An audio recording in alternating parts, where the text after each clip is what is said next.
Seja bem-vindo a mais uma Quarta Viva. O nosso desejo é que esse tempo precioso que Deus nos deu seja marcado por sua presença gloriosa, trazendo paz e alegria ao teu coração. Fica aqui conosco nesta Quarta Viva.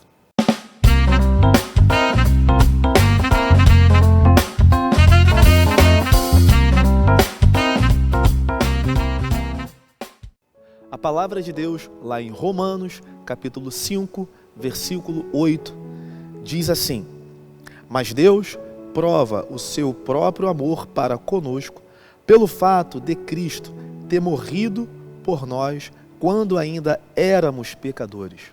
Por amor, foi por amor que Deus mandou o seu único Filho para morrer na cruz e nos salvar.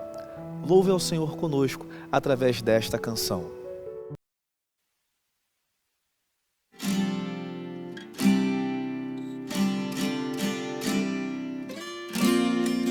Por amor se humilhou,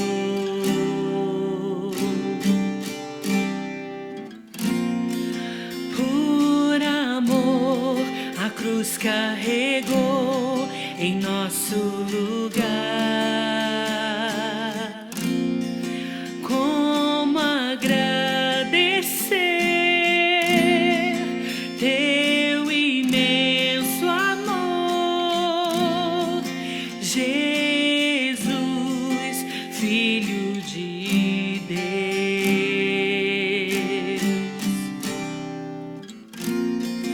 Tua luz podemos ver brilhar sobre as nações.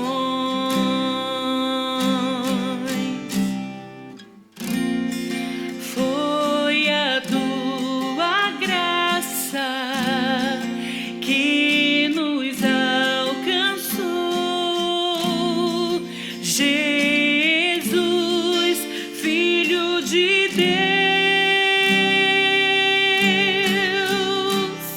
Na cruz nos redimiu, na cruz nos resgatou. Teu sangue foi o preço pago, hoje somos livres do pecado. O que fizeste por nós, ninguém iria fazer. A tua própria vida entregou, por amor nos deu a vida eterna nos céus.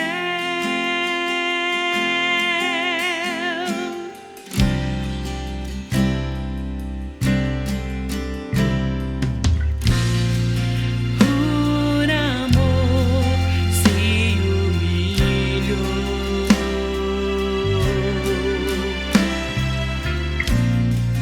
por amor a cruz carregou em nosso lugar. Como agradecer teu imenso amor, Jesus, Filho de Deus.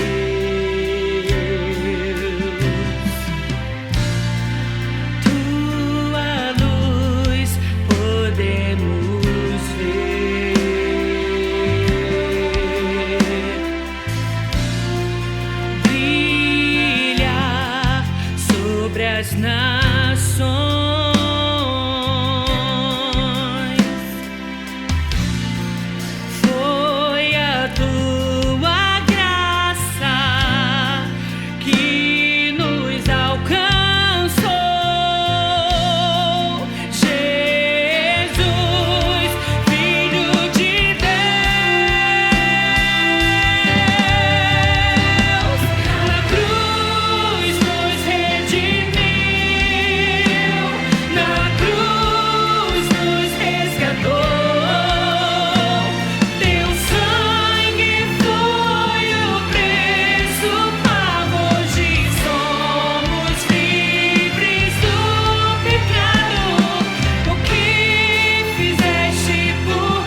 Graça e a paz, queridos membros congregados da PIB do Parque Anchieta, para mais uma Quarta Viva.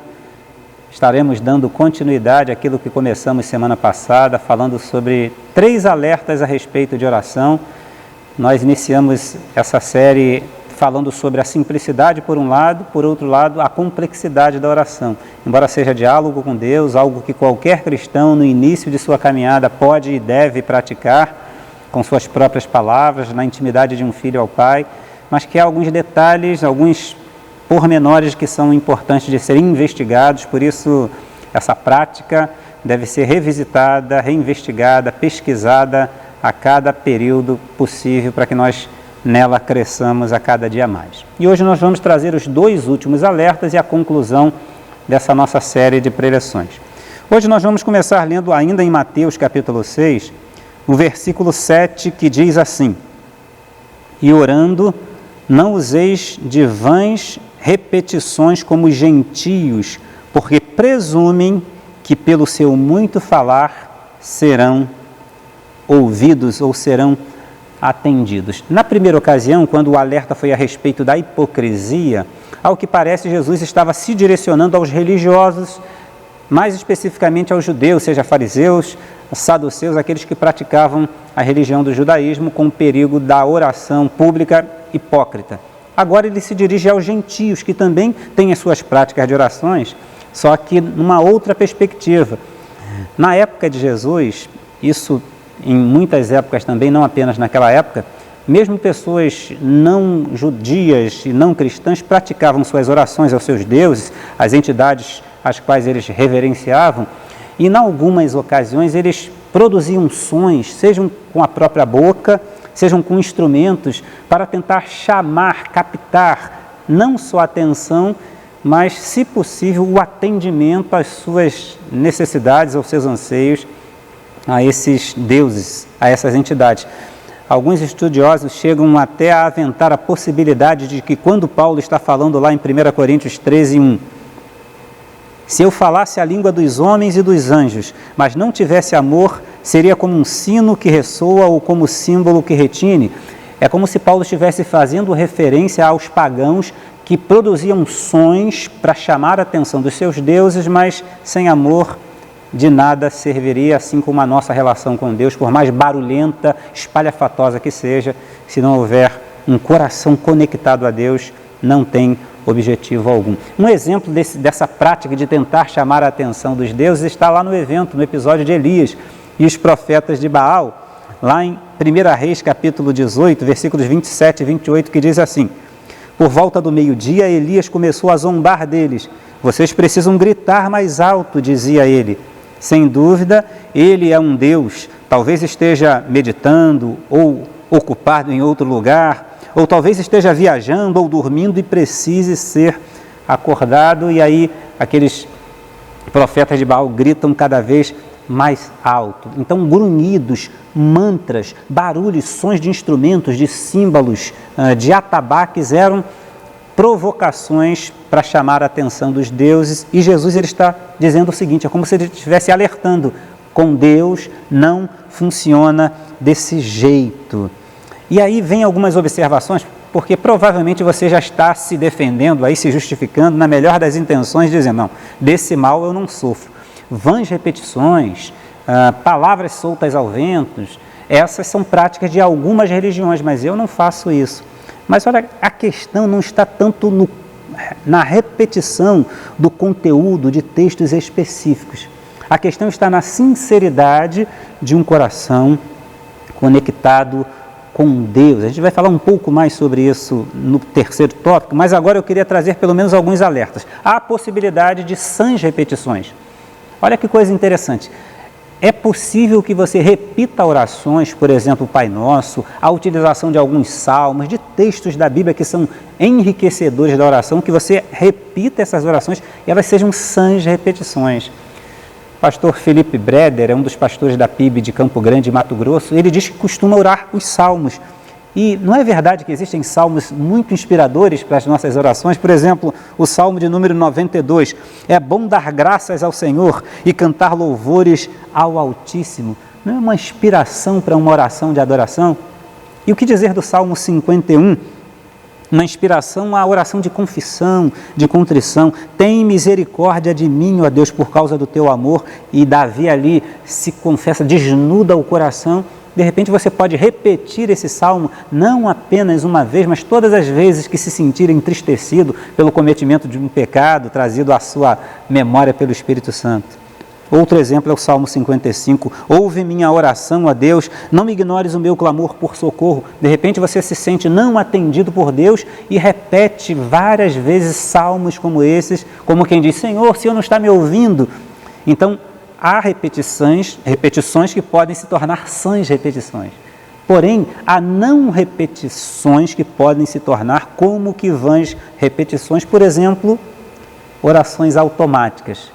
Aqui entre nós, queridos, quem nunca fechou os olhos na hora da oração da refeição e já começou a falar com Deus, obrigado por essa comida, em nome de Jesus, amém, o que você fala todos os dias, quando na verdade não há conexão com Deus por meio da oração. Quem já não orou por um filho, Senhor, abençoa o meu filho que vai para a escola, abençoa a minha família, apenas palavras lançadas que não conectam o seu coração ao coração de Deus, que se tornam nada mais, nada menos do que vãs repetições. Talvez você se previna dizendo o seguinte, o que o Senhor Jesus Cristo está dizendo é que orações longas não têm efeito e você se esconda atrás de orações curtas, orações breves. E é claro que com poucas palavras pode-se tocar o coração de Deus. Mas aqui entre nós, com tantos motivos específicos para a oração ao nosso redor, eu acho que dificilmente nós proferiremos orações curtas, orações breves, embora elas sejam possíveis sim, mas a menos que estejamos desatentos às necessidades da nossa igreja, da nossa família, das pessoas ao redor, do mundo de maneira geral, da política, daqueles que sofrem, por exemplo, agora aqueles enlutados pelas perdas de vidas lá em Capitólio, em Minas Gerais, enfim. A oração longa não é necessariamente repudiada por Jesus aqui. Aliás, eu acredito que ela é inclusive valorizada na medida em que você gasta tempo, investe bastante tempo falando com Deus a respeito de reais necessidades e conectando o seu coração a Deus. Então eu quero destacar que vãs repetições são diferentes de persistência, de insistência, de perseverança na oração. Aliás, há uma ocasião em que o próprio Jesus, embora por meio de uma parábola, ele fala sobre isso. Aquela viúva importuna que não deixa de pedir ao juiz que julgue a sua causa, não cessa de repetir a sua petição até que aquele juiz julgue a sua causa. Nesse caso, pelo menos pelo que Jesus nos mostra, não se trata de vã, mas de uma pertinente, quem sabe, aqui utilizando o termo que eu tenho colocado, uma sã repetição. Então, alerta, o perigo das vãs repetições, de sons que não têm um significado do ponto de vista intelectivo, mas que às vezes até têm significado do ponto de vista da compreensão, porém que não atingem o coração de Deus, porque são apenas palavras lançadas ao vento, não são conexão, e oração é conexão com Deus. Aliás, eu já parto agora para o terceiro e último alerta a respeito dessa prática, o terceiro perigo a respeito da oração, que é quanto ao equivocado endereçamento, direcionamento das nossas orações.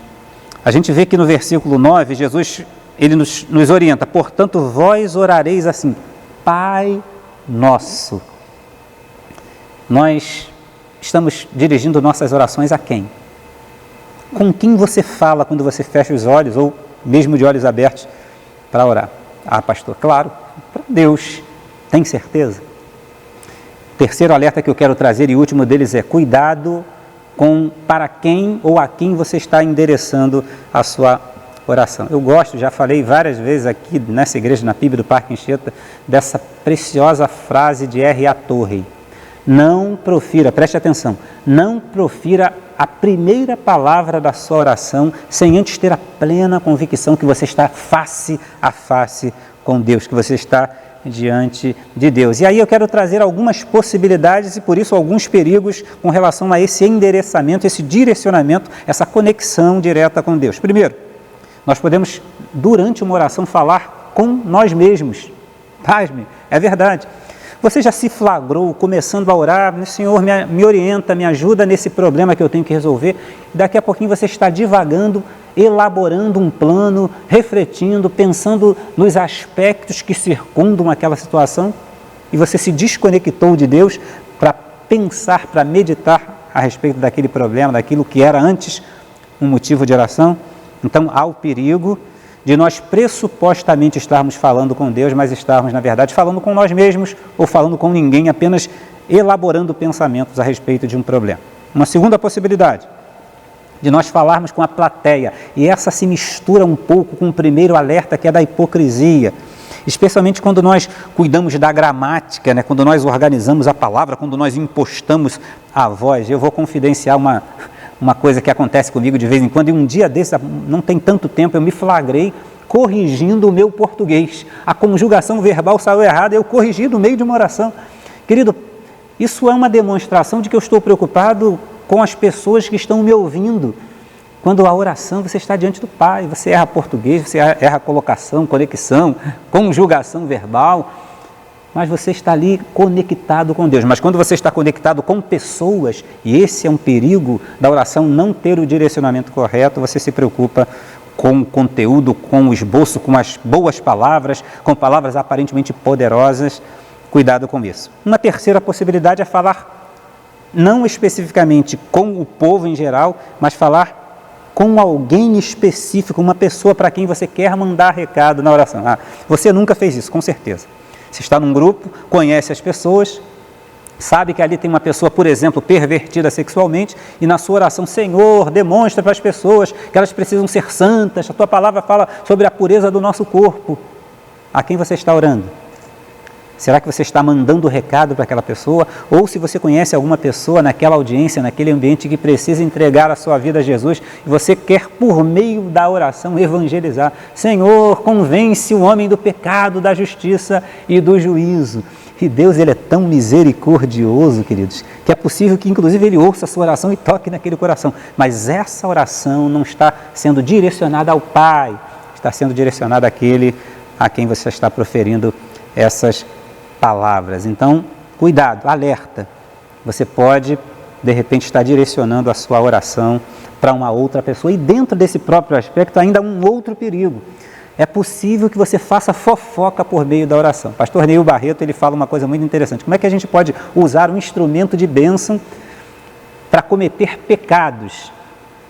Quando você, por exemplo, está num momento de oração, aproveitando para desabafar, para criticar uma prática pastoral. Senhor, tem misericórdia do nosso pastor, que ele seja um melhor visitador. Senhor, abençoa os administradores dessa igreja, porque eles direcionam muito dinheiro para a música, muito dinheiro para estrutura, para a obra, mas a evangelização e missões não está sendo priorizada. Então você pode estar mandando recado ou até fazendo fofoca por meio da oração, e é por isso que a oração ela deve ser direcionada ao Pai, porque senão você pode estar incorrendo nesse terceiro perigo a respeito da oração. Jesus fez uma crítica a alguns homens, a um homem especialmente, e elogiou o outro numa determinada ocasião, especialmente nesse particular. 2 homens foram ao templo orar, isso está em Lucas capítulo 18.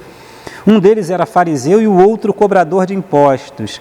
O fariseu em pé fazia esta oração: eu lhe agradeço, Deus, porque não sou como as demais pessoas, desonestas, pecadoras, adúlteras, e com certeza não sou como um daqueles cobradores de impostos. Olha que coincidência, tinha um cobrador, um publicano ali perto dele. Jejuo 2 vezes por semana, dou o dízimo de tudo que ganho, mas o cobrador de impostos de Jesus ficou à distância e não tinha coragem nem de levantar os olhos para o céu enquanto orava. Em vez disso, batia no peito e dizia: Deus, tem misericórdia de mim, pois sou pecador. Eu lhes digo que foi o cobrador de impostos e não o fariseu quem voltou para casa justificado. O fariseu estava falando para algumas pessoas ouvirem, né, aquela hipocrisia, mostrando que ele era a pessoa que jejuava, que dava o dízimo, e ainda estava acusando, mandando recado para o publicano. E o publicano nem olhou para o céu, porém direcionou, ele endereçou de fato a sua oração a Deus. Não sou eu que estou dizendo, foi o próprio Jesus que disse que foi o fariseu, foi o cobrador de impostos que saiu dali justificado. Mais uma vez, queridos, eu quero alertar para um outro perigo, não da prática da oração, mas da avaliação da oração dos outros. Quem somos nós para julgar aquele que está orando impostando a voz, que está falando de outras pessoas? Deus é que conhece o coração das pessoas, mas você precisa estar alerta quanto à sua prática de oração.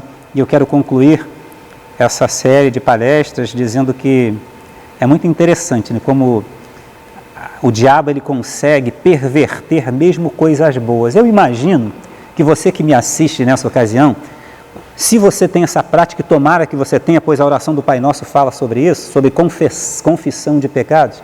Se você para num final de um dia, à noite, para examinar todas as suas práticas e detectar se porventura em algum momento você pecou. Você vai pesquisar no momento em que você se relacionou com sua esposa, no meio dos colegas de escola, de faculdade, quando você teve aquela audiência com o chefe, no trânsito, mas dificilmente você vai analisar o momento em que você orou. Quem é que vai fazer uma avaliação sobre o seu momento de oração? Deixa eu ver se eu pequei durante a oração. Mas Deus tem trazido esse alerta para você. É possível que nós pequemos durante a prática de algo que deveria, na verdade, nos aproximar cada vez mais de Deus. Talvez seja por isso que o pastor Jeremias, ele orienta que cada crente deveria ler todo ano pelo menos um livro sobre diversos temas importantes, basilares da vida cristã, dentre eles sobre evangelização, para que o coração queime pelas almas perdidas, e livros sobre oração, para que nós nos reavivemos na prática, mas também para que nós compreendamos cada vez mais sobre esse assunto, que por um lado é simples, sim. Então, querido, não saia dessas palestras, dessas reflexões, pensando que a oração é algo difícil. Não, a prática da oração é algo corriqueiro, do dia a dia. Nós somos filhos, é um filho falando com o papai. É conversa com Deus, é diálogo com Deus. Então, não deixe que essas palestras te gerem dificuldade e timidez para a sua oração a partir de hoje. Pelo contrário, que elas te produzam um desejo de orar cada vez mais, mas de orar cada vez de forma mais positiva, mais bíblica, mais conectada com Deus. E aí ficam esses 3 alertas. Primeiro, cuidado para que você não seja hipócrita. Aquele que fala para os outros para mostrar aquilo que você não é. E nesse primeiro alerta, a verdade é a seguinte: a oração, a vida de oração, ela precisa estar conectada com uma vida de caráter cristão, vida de integridade. Oração é relacionamento com Deus, e relacionamento com Deus pressupõe pelo menos a busca por agradar a Deus em toda a vossa maneira de viver. Segundo alerta, cuidado com as vãs repetições. E aqui eu fiz questão de alertar para a possibilidade de que você não repita rezas necessariamente, porém ore costumeiramente coisas que não chegam a Deus por serem vãs repetições. Da mesma forma, você precisa estar alerta para a possibilidade de que você ore direcionado não para Deus, falando consigo mesmo, falando com o seu próximo, às vezes até fazendo fofoca por meio da oração, quando você não se conecta ao Pai. Então, antes de proferir a primeira palavra, como diz R.A. Torre, tenha plena convicção de que você está diante de Deus. E aí sim, Pai nosso que está nos céus. Que Deus tenha te dado esses alertas. Vamos orar? Obrigado, Pai querido, por essas orientações, que cresçamos na graça e no conhecimento do Teu Filho Jesus, especificamente na prática dessa ferramenta tão preciosa chamada oração. Nos alerte, Pai, nos instrua e nos faze pessoas que oram cada vez de maneira mais aperfeiçoada, que se conectam contigo a cada momento de oração. Nós oramos assim em nome de Jesus. Amém.